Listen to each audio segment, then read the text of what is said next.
200% 200%บ่เนาะเปิดใจให้200เลยผิด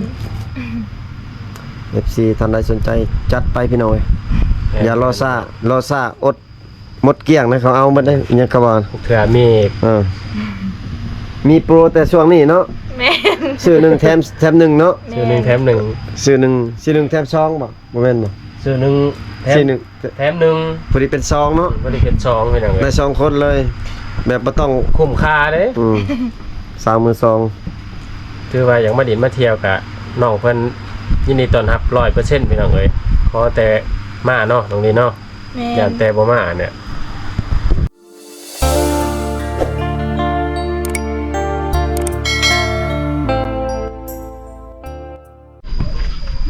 พี่น้องสบายดี FC อีกตัวหนึ่งนะพี่น้องเนาะคลิปนี้เบาไทยกับสิพา FC มาหาน้องสาวดีนะพี่น้องเนาะเพราะว่าน้องเพิ่นอยู่เพื่อนอยู่นะพี่น้องเดี๋ยวว่าผู้ไทยสิขออนุญาตเข้าไปหาน้องอยู่เพื่อนนะพี่น้องเนาะโอ้เนาะ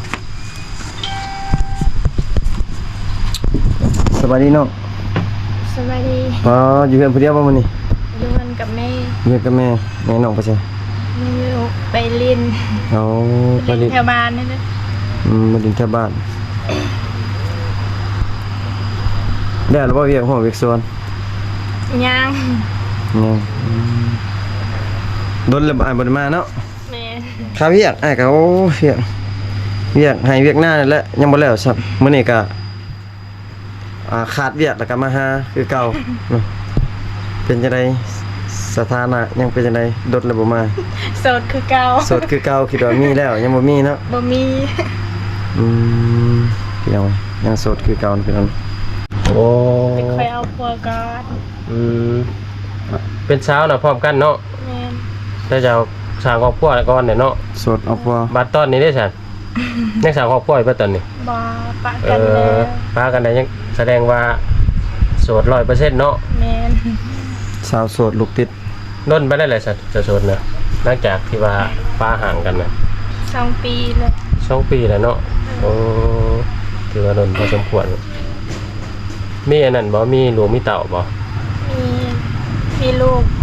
กจักคน1ลูกคนนึงผู้หญิงหรือผู้ชายฮะผู้หญิงแต่จักปีละปีปลายเนาะบ่ฮู้เพิ่นได้ลูกครับเป็นบ่ลูกเขาก็เริ่มเบิ่งบ่ได้เบิ่งหอบบาดโอ้ยผู้หญิงเนาะเราเป็นแต่แพงปีปลายพี่น้องเอ้ยเฮาก็ปีปลายเนาะแสดงว่าเนาะโสดลูกติดแสดงว่าเนาะแม่นมันก็ก็โสดได้2 ปีพี่น้องเอ้ยแล้วลูก1คนเนาะผู้หญิงมีไผสิมาลงน้ำแสดงว่าน้องเพิ่นเปิดใจอยู่เนาะน้องเพิ่นเปิดใจแต่ว่าเพิ่นว่าบ่มีคนมาโอ้มาล้มน้ำแม่นบ่แม่นบ่มีไผมาลงน้ำเอาแต่ละมื้อบ่มีไผมาเล่นน้ำบ่ซั่นดูจังได๋บ่มีคำมากก็นอนน้ำหลวมเต่าอยู่นี่แหละเฮ็ดยังสันเลี้ยงลูกนะอันนั้นบ่ขายเครื่องแม่นขายเครื่องเขามาซื้อซอยก็ได้เงินได้ซื้อเครื่องให้ลูกพี่น้องเอ้ยอาศัยกำไรขายเครื่องนี่เนาะนั่นเพิ่นบ่อยากอยู่ละลาเพราะได้มีค่าขนมขนมซื้อเสื้อซื้อผ้าให้ลูกให้เต้าเนาะกำไรเครื่องนี่เนาะขายเบียร์กับขนมบ่ขายเบียร์ว่าจักหมู่บ่ได้มาอุดหนุนเนาะบ่าวไทยเนาะจะอุดหนุนได้บ่มาอุดหนุนกับทีมงานคนไทยมันเนาะโอ้ยใครแน่อุดหนุนน้องนุ่นพี่น้องเอ้ยจักมื้อก่อนเฮาก็สิมาวันนี้บังเอิญผ่านมาแล้วก็พากันมาเลยมาหากันพี่น้องเพราะว่าบ่าวไทยเพิ่นเคยมาแล้วเทื่อนึงคือได้ยินข่าวว่ามีหนุ่มไทยมาดินนำบ่แม่จักเทื่อแหละเพิ่นมาน่ะ2 เทื่อแล้วแม่น2 เทื่อเป็นอะไรบ่ติดใจเพิ่นบ่ติดใจอยู่บ่ด้วยจังได๋ติดใจแต่เพิ่นบ่มักติดใจแต่เพิ่นบ่มักเนาะ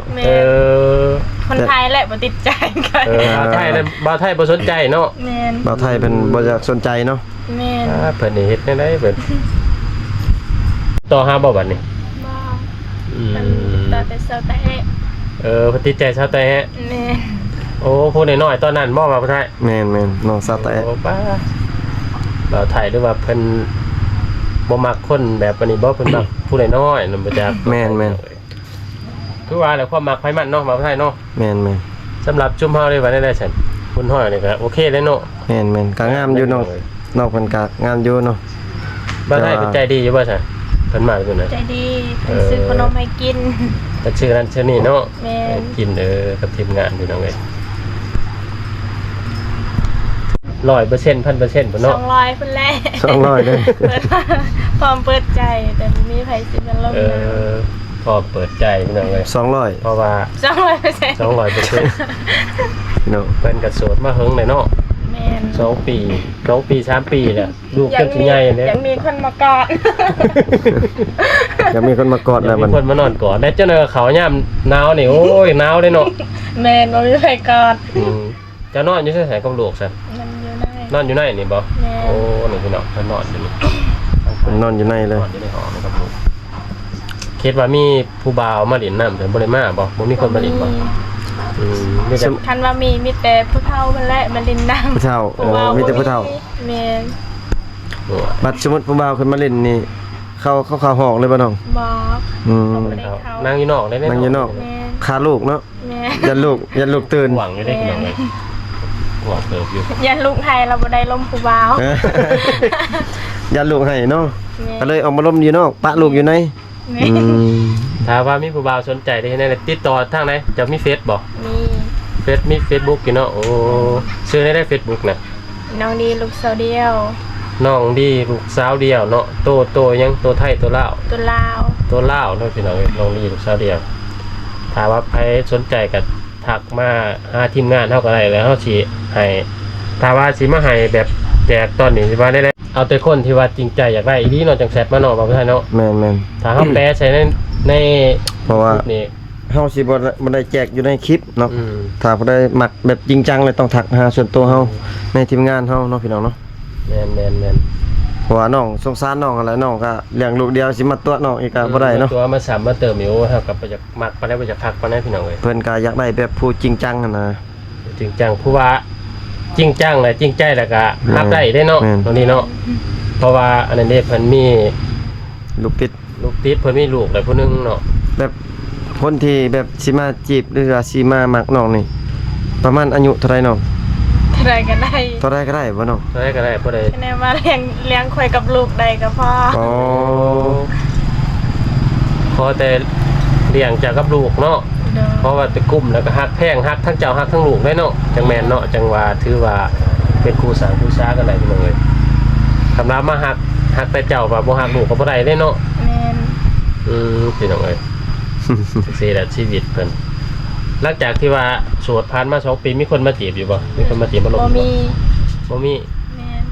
น ดีเด้อพี่น้องเอ้ยเพราะว่ากันอยากคบอยากล่มน้องก็บ่อยากให้ตัวพี่น้องอะนะ เพราะว่าเพิ่นก็อันนี้แล้ว มีวัตเทียนผ่านมาแล้วเพิ่นก็เพื่อเพิ่นสิเปิดใจเลยอีกเทื่อนึงก็ ตัวแหงเนาะ บ่แห้งเนาะตรงนี้เนาะ แม่น จนเป็นเท่าไรปีแล้วพี่น้องเอ้ยคนเฮาไผก็เคยมีอลีตแต่ว่าไผสิฮับกันได้ซื่อๆเท่านั้นเนาะตรงนี้เนาะ ถ้าว่าแบบว่าเขาแบบผู้บ่าวอยากให้ไปอยู่นํนี่แบบไปได้บ่น้องไปอยู่กับเขาได้บ่ ได้ ไปอยู่ได้เนาะแบบว่าเขาหับแบบให้ลูกเขาไปอยู่นํก็ไปเนาะอืม ไปก็ต้องไปเบิดเนาะ อืม สมมุติว่าไปแต่เจ้าบ่ได้บ่ บ่ได้ ต้องไปทั้งลูกนํเนาะ แม่น แม่นแหละพี่น้องเอ้ยธรรมดาเพราะว่าเพิ่นก็เลี้ยงติดลูกแต่น้อยจนใหญ่แล้วก็ต้องได้เอาไปนับนะแต่ว่าไผคือเฮาว่าเนี่ยก็ถือว่าเว้าร่วมกันกับน้องเบิ่งตกลงกันเบิ่งหั้นนะถ้าว่าเขามาแต่งอยากได้ค่าร้องเท่าไหร่เอาสมมุติว่าเอาเคยคิดเคยขาดบ่ กระดองน้องเท่าไหร่ เจ้าลานก็ได้ ซาล่างก็ได้เนาะ 20ล้านก็ได้เนาะ จริงใจกันแล้ว ก็จริงใจเนาะลองว่าลองร่วมกัน ซาล่างก็ได้พี่น้องเอ้ย 20ล้านนี่ประมาณเท่าไหร่บ่ใช่ประมาณจักหมื่นเป็นเงินบาทเงินหยัง ประมาณ 40,000บ่40,000ปลายบ่หรือ50,000 40,000เนาะ 40,000เนาะ 40,000เนาะ 40,000กว่าหน้อยหนึงพี่น้องเอ้ยก็ถือว่ายังโอเคอยู่พี่น้องเอ้ย เพิ่นว่าบ่เอาแพงพุ่นน่ะเนาะเพราะว่าเฮาก็เป็นแบบมือซองเลยเนาะ แม่ สาวมือซองแล้วพี่น้องเอ้ย แต่ว่าสภาพยังดีอยู่ได้เพิ่นนะ สภาพจักรนี่ถือว่ายังโอเคอยู่เนาะ บ่ ฮะ สภาพจักรนี่ยังโอเคอยู่ติ จักกับจักคนด่าเพิ่นได้พี่น้องเอ้ย ยังนิ่มอยู่ติจักรฮะบ่เนาะโอเคอยู่ เรื่อ เนาะ งเขาบ่ได้ใส่ บ่ได้ใส่ดดเลยเนาะ แม่น บ่ใส่ดดนี่แสดงว่ามันจะติดยากนิดนึงนะถ้ามันติดนี่ถือว่าทนแล้วได้เนาะ ครับจักกระส่วนเนาะ แม่น ติดยากแต่ว่าคันได้ติดแล้วติดตลอดได้พี่น้องเอ้ย ถ้ามันติดนี่โอ้แต่ว่าทมิดนี่ยากอยู่เพราะว่ามันใส่งานดนเด้แบบหัวเทียนมันอยากดับนะหัวเทียนมันอยากมอดนะ คือเขาว่ายังโสดมืดซองเนาะ อืม สภาพร้อยคนเก่าใช้งานน้อยเลย แม่น มันยังมีคำคม แสดงว่า โอ้จักน้องยังดีอยู่พี่น้องเว้ยสภาพเนาะ สภาพเครื่องในแบบอะไรเพิ่นนี่เครื่องอะไรเพิ่นนี่สิว่าสุดยอดเลย อะไรสั่งมาแต่ไทยแต่จีน ระดับแบบของเกาหลีญี่ปุ่นหมดแล้วพี่น้องเว้ยถ้ามาเทียบใส่กันเนาะ ป่านนี้เฮาก็สิได้วนเวียนมาหาน้องหนูอยู่พี่น้องเอ้ยเพราะว่าหากลับมาพอเพิ่นเห็นแต่ว่าผู้ไทยเป็นถ่ายในคลิปอยู่ว่าถ้าก็เห็นตัวจริงนี่พี่น้องเอ้ยก็ได้หากลับมาพอกัน อันน่ะแต่ละมื้อนี่น้องกินอาหารกับหยังเนาะแต่ละมื้อได้มีอาหารอยู่บ่น้อง บ่มี บ่มีอาหารแบบ กินคันไปหาหน่อไม้ก็ได้กินแต่หน่อไม้นั่นแหละ อ๋อกินแต่หน่อไม้เนาะเพราะผู้ใดไปหาหน่อไม้ แม่ อ๋อน้องได้น้องบ่ได้ไปบ่น้องบ่ได้ไป เป็นหยังบ่ได้ไปน้อง ขี้คร้าน ขี้ข้านแม่นว่าขี้ข้าน บ่มีใครเอาลูก โอ้บ่มีไผเอาลูกเนาะ แม่น บ่เป็นขี้ข้านแต่ว่าเพิ่นว่า เป็น ค่าเอาลูกเนาะพี่น้องเพราะว่า เป็นกระคายนั่นคล้าย ลูกยังน้อย ลูกยังน้อยเนี่ย เพราะว่าขายเครื่องแน่อยู่ในเฮือนเนาะพี่น้องเพิ่นบ่ได้ไป แสดงว่าอยู่เฮือนหลังนี่น่ะจะอยู่กับไปกับลูกบ่ อยู่กับพ่อแม่แล้วก็น้องไส้ พ่อแม่เราอยู่เฮือนหลังนั้น แม่ เพิ่นสิเป็นสองส่วนพี่น้องเอ้ย อยู่กับพ่อกับแม่เนาะพี่น้องเพิ่นก็ พ่อแม่ แล้วก็น้องมีจักคนก็อยู่เฮือนนี่น้อง หาพบกับลูกค่อย 5คนกับลูกเจ้า พบกับลู ห ก กคน 6คนกับลูกบ่ได้คิดฮอดคนเก่าบ่น้อง บ่เพราะว่าเขาทิมนะ เขาทิ่มแล้วก็เศร้าแล้วว่าน้อง เขาก็มีลูกมีเมีย เอาเมียใหม่แล้ว บ่ฮู้คือกันแต่ได้ยินเขาว่าสิเอาเมีย อืม อยู่ทางไหนอยู่ใกล้กันบ่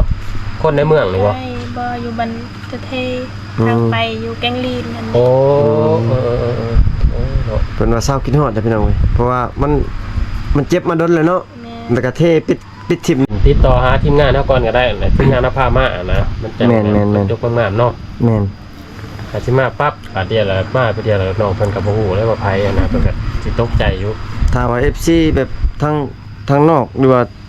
อยู่ไทยอยู่ต่างประเทศเป็นชิล่มก็ได้เนาะน้องเนาะ ได้ มีสองทางติดต่อทางใดเนาะ ทางเฟซ ทางเฟซเนาะ แม่ สามารถแจกให้ได้เนาะแต่ว่าต้องทักมาส่วนตัวเนาะพี่น้องมีสองทางติดต่อทีมงานก็มีอยู่เนาะพี่น้องอยู่ในหน้าช่อง YouTube เนาะมีเฟซมีไลน์ มีหยังก่อนติดต่อ มีครบนะพี่น้องสาวดีสาวมือซองพี่น้องสุดยอดงามลาย สาวมังกรเหมือนกันเนาะ สาวชนเผ่ามังกรบ่ แม่น เพื่อนเพิ่นก็บ่ได้ใกล้จากเพื่อนหนองหมึกได้นี่นะ ใกล้ๆ ป กัน ระมาณบ่ฮอด500เมตรซั่นพี่น้องเอ้ยเฮาก็บ่ได้ฮู้แต่ก่อนว่า แต่ก่อนมาถ่ายน้องมึกเนาะตะมิดเนาะ ไม่ได้ บ่ฮู้ ก็บ่ได้ฮู้ครับอันนี้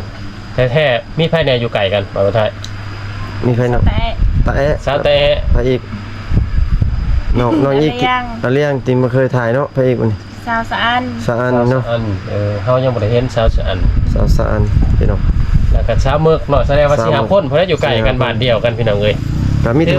ผมงามเนาะ นั่นแน่มีแต่ภูมิถือว่า FC มาบอลเดียวนี่จบข่าวเลยเนาะมาบ้านเดียวบอลเดียวนี่เนาะบ่าวไทยเนาะ แม่นคุ้มค่าเลยนะ แต่ว่ายิงนกเทื่อเดียวนี่ได้4-5โตวแล้วนะยิงบัดเดียวสิว่าได้4-5โตวแล้ว พอมาบอลเดียวกับให้เพิ่นมานั่งนี่โอ้ยกับจุ่มบอลเดียวกันนี่โดดพี่น้องเอ้ยคักมันพายังมาหลินมาเที่ยวมาเด้อพี่น้องเอ้ยยินดีต้อนรับน้องบ่ต้องยินดีต้อนรับเฮาก็ยินดีต้อนรับด้วยกันเนาะตรงนี้เนาะ แม่น มาว่ามาล่มเบิ่งพี่น้องเอ้ย ผู้สาวนอนอยู่นี่หลายคนเนาะ3-4 คนเนาะน้องเนาะ แม่น3คน เขาคือมานอนอยู่นี่ซั่นเขานัดผู้บ่าวบ่เลยเป็นจังได๋ บ่เขามานอนม่วน มานอนดินมานอนเป็นหมู่จ้ะเนาะ แม่น แบบสาวโสดนี่ต้องมานอนอยู่นี่ แม่ เป็นหมู่ๆกันเนาะ แม่น เห็นบอกคือคอยว่ากันผู้ใดมาอยู่บ่นี่ครบจบบอลเดียวเลยเนาะ ถ้าว่าแบบผู้บ่าวขึ้นมาลิ้นนี่เฮ็ดให้เขาเจ้าลุกเบิดบ่ แม่นบาง คนก็ลุกบางคนก็เขาบ่ลุก อ๋อ โอ้น้ำเจ้าคือกันเพราะว่าคอยนอนบ่ได้อยู่น้ำเขา เจ้านอนอยู่ใช่เจ้า นั่นอยู่ในกับลูกสาว อืมคิดว่ามีกิ๊กอีกมานอนนำ ยี่ บ่มีเนาะนี่บ่มีกิ๊กเลยเพิ่นว่า ปกตินอน2เพราะว่านอน3คนอยู่คนละอีกก็แม่นได้ มี เนาะ แต่นอนกับลูกสาวแหละ อืม อยู่ในนี่เนาะนอนอยู่นี่เนาะ แม่ แล้วก็ผู้สาวก็นอนอยู่ในผู้สาดนอนอยู่นี่เนาะ แม่น ถ้าว่าย่านเขานัดผู้บ่าวบ่จักมาดินนี่เนาะ บ่เขาบ่ได้นัดกันนอนน้ำข่อยก็เห็นข่อยเหงาก ำนอนตลอดเนาะ แม่น อืม แม่นได้ยินสมพรได้ยินชาวแต่เว้าอยู่เนาะว่ามานอนอยู่พี่นอนน้ำเอื่อยว่า แม่น เราก็ มาซื้อเครื่อง ๆพระเจ้าพระเจ้าร้านบ่ น้องสาวแต่ แล้วเฮ็ดหยัง เดี๋ยวสิซะ อืม ตัวเป็นอันสิซะกันแต่งคัน ใช่น้องแต่เราอยู่เพื่อนบ่ฮะ เอาแล้วอยู่เพื่อนบ่ เจ้าถามเราอยู่บ่เมื่อกี้นี่ซั่น ท่านจักเราว่าเวลาเข้ากล่องโอ้โหน้ำ เอ ลาย อ อืม ย่านบ่โสดแต่บ่จัก อืม สงสัยอยู่บ่แม่นบ่เว้าแท้ แม่น อยากคนบ่โสดแหละคนบ่ ส อง ยาก สัยอยู่ เข้า เฮากก็เฮิงแต่บ่ได้มาถ่ายพี่น้อง2-3เดือนเด้อขนาดก่อนเห็นได้สิหยอกเพิ่นถามเพิ่น ยันน้องเพิ่นบ่โสดเนาะ เพิ่นย่านสู่ย่านแฟนเพิ่น แม่นพี่น้อง ได้จังได๋ ถ้าว่าแบบน้องๆบ่โสดนี่เฮาบ่จักทายปานใดนะเพราะว่าให้ย่านแฟนเขาเจ้าหายเนาะ เออ เพราะว่า เขาเจ้าก็บ่อยากถ่ายเลยเนาะ เขาเจ้าก็บ่จักทาย ถ้า อีก ว่าโสดแล้วแสดงว่าบ่เห็นเฮาถ่ายผู้ใดผู้นั้นแบบบ่ได้โสด บ่ เนาะ บ่โสดแม่น กูมีของแม่นๆถามว่าเขายังมาถ่ายอยู่แต่ว่าเห็นอยู่ตลอดนี่แม่นยังโสด ๆคือ FC ได้เฮ็ดนั่นแหละเนาะแบบเวลาเฮามาถ่ายนี่ FC ว่าน้องๆตัวบ่ว่าสิเนาะตอนเวลาเฮามาถ่ายนี่น้องโสดแท้เนาะพี่น้องเนาะแต่ว่าเฮาบ่ฮู้อนาคตมื้ออื่นบางทีเขามีแฟนเฮาก็บ่ฮู้ตัวนั้นเนาะพี่น้องเนาะแต่ว่าเฮามาถ่ายนี่ มันจะเป็น โสด ได้เขาก็บ่เข้าใจเข้ากันเนาะ แม่น แต่ว่าถ้าว่าเขาบ่โสดแท้นี่แม่นเขาบ่กล้ามาถ่ายได้พี่น้องเอ้ยเป็นเหตุเป็นข้องเพิ่นถ้าว่าหรือว่าเฮาแบบแชทๆร่วมๆกันธรรมดานี่ถือว่าบ่เป็นหยังเนาะน้องดีแม่นบ่ แม่น ถ้าว่ากล้าว่าร่วมกันไปสู่เป็นแฟนสิแต่งสิแปลงนี่เพิ่นน้องๆเพิ่นบ่กล้ามาถ่ายดอกเห็นบ่ซะแต่ก็ยังอยากลบกล้องนะพี่น้อง แม่ เอ้ย นๆสะแต่ เห็น อ ต ยาก รงนี้ว่ามึงนึงนี่ว่า คืนนี้ก็ทำแล้วนะ อืม เราบ่ได้เอาหยัง อืม เราเฮ็ดเซย เรายังมีกล่องเลยเนาะ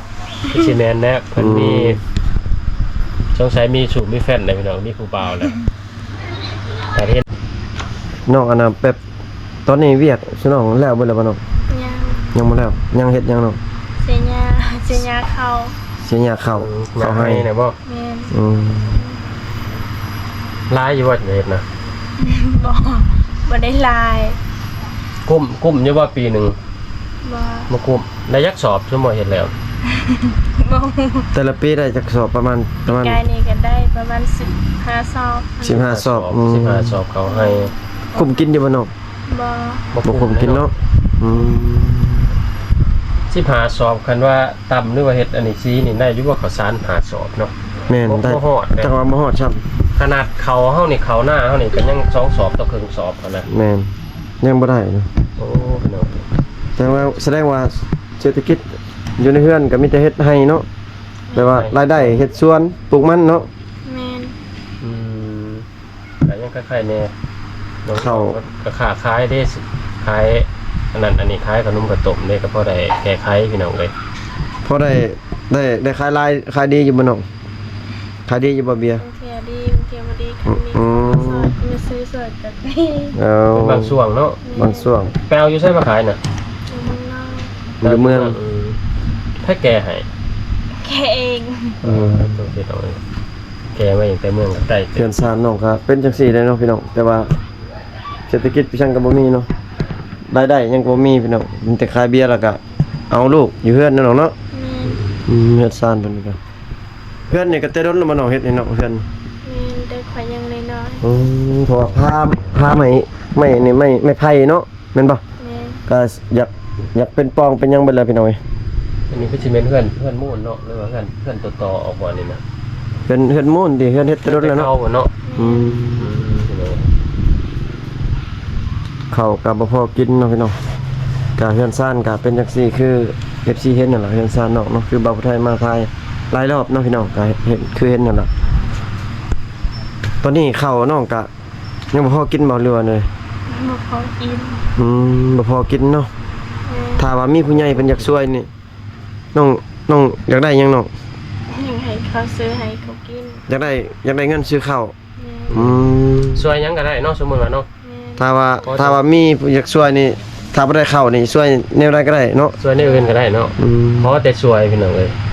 แบบเล็กๆน้อยๆหันนะแบบว่าพอได้แก้ไขเนาะน้องเนาะ แม่ อืมนี่แหละสภาพเพื่อนเนาะน้อง น่าคือพี่น้องเอ้ยบ่มีเพิ่นว่าหยังบ่มีเสาหลัก แม่น ห แม่ รือน ว่าคนกลุ่มคนชูเนี่ยคนช่วยคนเหลือเนี่ยเพิ่นก็ซ้ำว่าอยู่กับลูก2คนในอันนี้เพื่อนหลังนี่แหละก็ดีแน่จะอยู่ใกล้พ่อใกล้แม่เนาะพอแต่อันนั้นอันนี้ก็น้ำพ่อน้ำแม่นะพี่น้องเอ้ย ฝนตกนี่บ่ได้หัวติเฮือนนี่ หัวเบิด หัวบ่ เพราะว่านี่เป็นปล่องอยู่พี่น้องเป็นปล่องเป็นหูเนาะคือสิหัวอยู่ คนพาคนล่มนี่อยู่อย่างแน่นอนเปียกบ่ได้พี่น้องเอ้ย แม่เปียกหมดทีนี้ว่าฝนตก มันฝนตกเปียกนี่อยู่ใช่น้องอยู่บนนี่แหละ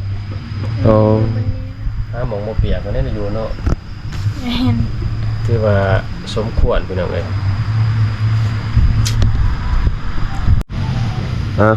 ถามน้องเพิ่นไล่เลยพี่น้องเนาะน้องเพิ่นกาว่าโสดคือเก่าเนาะโสดลูกติดนั่นล่ะน้องเนาะ แม่น โสด3 มือ2เนาะพร้อมเปิดใจให้ครบนั่นล่ะพี่น้อง FC ท่านใดสนใจเนาะก็ทักได้เนาะพี่น้องเนาะทักมาหาทีมงานเนาะพี่น้องบ่าวได้สิเอาช่องทางติดต่อให้เนาะพี่น้องน้องเพิ่นกาว่าพร้อมครบเนาะอายุบ่สำคัญเนาะเนาะ แม่น ครบได้เบิดพี่น้องเอ้ยเนาะ เขาก็ได้เบิด เท่าได้เบิดเนาะน้องเนาะ แม่น วัยรุ่นก็ได้บ่น้องวัยรุ่นก็ได้บ่ ได้คันว่าเขาหับได้ อ๋อ คอย วัยรุ่นก็ได้เนาะพี่น้องเนาะ แสดงว่าบ่ได้จำกัดอายุเนาะ บ่ แม่น บ่จำกัดอายุเลย เฒ่านุ่มก็ได้เบิดขอแต่ ขอแต่ว่าเฮ็ดเวียกได้เนาะน้องเนาะ แม่น อืม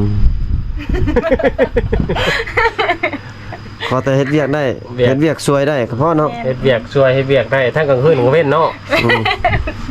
ไปเฮ็ดแต่เวียกกลางเว้นได้ก็บ่ได้ได้บ่ใช่ลูกเวียกกลางคืนนี่ห้วย แม่น ผิดกันแล้วเนาะ